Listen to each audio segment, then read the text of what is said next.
Okay, health lesson, page 12 through 14. So if you will, you should have already read those.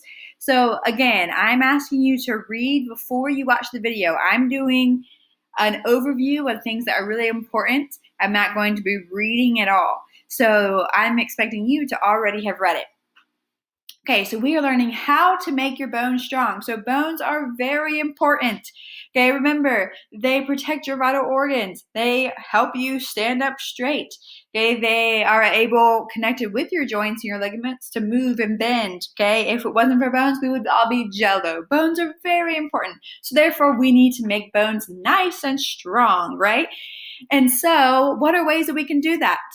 So remember, we learned that bones are alive, okay? They're alive. So they grow, okay? Bones, they need vitamins. They need things that help them grow to be strong, to be hard, okay? Some people have very fragile bones. It's actually a condition where people have very fragile bones. And so we want very strong bones to keep our skeleton strong.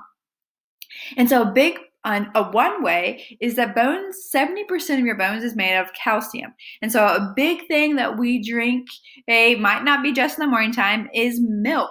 Okay, so milk has phosphorus and calcium in it.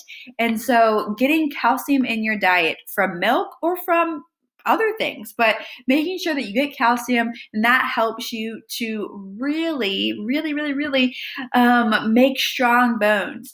And milk that has vitamin D in it is even better, because vitamin D helps to absorb the calcium into your bone. And a natural way that you can get vitamin D is from, do you know what's natural outside that has vitamin D? Well, if you read it, you should know the sunshine. If you go outside and you get sunshine, you feel it, you are getting vitamin D. Okay, so that is, now obviously you need to protect yourself from the sun. That's not what I'm saying, but we all need some sun because we need vitamin D, not just so that things will be absorbed into our bones, but that is one use of vitamin D. Another way to make your bones strong is exercise. Exercise, and exercising correctly, making sure your body has correct form. And then obviously healthy foods. Okay, again, what goes into your body is very important for how, not just if you're going to get fat or skinny. Okay, I learned this growing up that I'm like, oh, okay, if I eat junk food, I'm going to get fat, and that's the only thing. So if I don't do that, but no, you need to be careful what you eat, not because of just your weight, which that is important, but you can, okay, not be extremely overweight and still not be healthy because you're not feeding your body right. You're not eating what you should. You're not drinking enough water. So making sure you're taking care of yourself. And Bible, if you haven't watched it yet, but if you have, we learn about stewardship, taking care of what God has given us. And part of that is our bodies.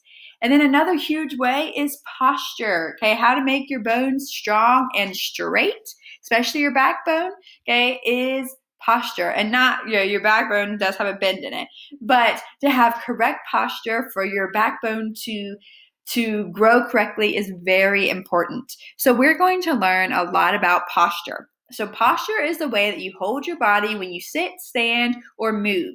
Okay, so right now, how you're holding your body, and there are good posture and there is bad posture. And I'm going to create another video showing you good posture in certain ways and bad posture in certain things. Now, posture is a habit. A habit is doing something over and over and over until you don't even thinking about that you're doing it. Something you do without even thinking about. So when you are young, it is very important to create good posture as a habit. Okay, I will tell you, I have bad posture as a habit because a lot of you have rolling book bags, but there'll probably be a time where you'll get rid of those. And my book bag was really heavy, and I put up my shoulders, and I would slouch like this, and I would walk around like this. And therefore, I walk like that now. Specifically, I sit. When I'm sitting and doing work, I'm sitting crunched over. That is not good. I have to force myself, okay? And I even have a back brace because I now have problems, which I'll tell you about. But I have problems where I get headaches a lot because I don't have good posture. So posture is very important. You might not think about it, but while your bones are growing, okay, especially 10 to 12 in that age range, and maybe even longer, your bones are going to be growing a lot, called a growth spurt. People start shooting up. Okay. And so it's very important that you have good posture so that you'll be able to make that habit. So what are effects of some good posture?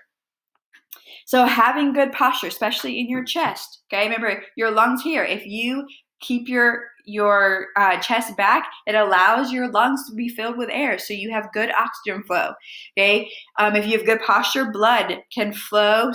Circulate means to flow free, okay? So circulate just means the body's going throughout inside your body, okay, the way it's supposed to, and nothing stops it.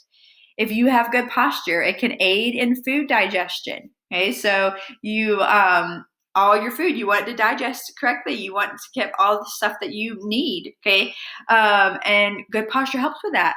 Obviously, your weight will be supported correctly, and then it makes your mind more alert and active. It's actually proven that if you have bad posture, then your body has to work harder to do what it's supposed to do, and so you get tired, and then because a lot of nerves and stuff are running throughout your spinal cord. If you have bad posture, it can affect your brain, that you're not as alert, that you're not as active. And so having good posture can affect even your mood. If you are slouching all the time, you could be in a bad mood. But as soon as you start having good posture, not as soon as, but good posture can help with a good mood. So good posture is a lot. But it also, bad postures. What are the effects of having bad posture? If you're slouching down, okay, like this all the time, okay, like this, obviously your organs are crowded. That is not good, okay, if you have crowded organs. So we want to give our organs space, okay. Opposite of that is poor circulation of the blood. If you are not having good posture, then the blood cannot flow and circulate the way that it's supposed to, and that can cause a lot of problems, diseases and otherwise. Okay, the lack of oxygen. If you have bad posture, okay, then your rib cage and your lungs cannot expand the way they're supposed to, and so you don't have. Okay, obviously we need oxygen to live, but we have lack of oxygen. Tiredness. Okay, like I said, you can have making your body work harder so you get tired more. It can cause foot problems, specifically back problems, because your weight is not supported the way that it's supposed to be supported.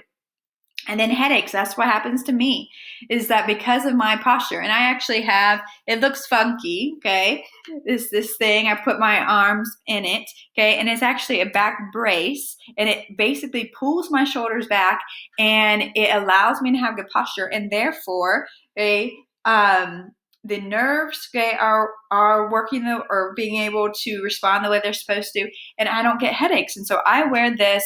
I've never worn it at school yet. I wear it a lot at home, and it helps me with my posture so that I can remember to do it when I don't have it.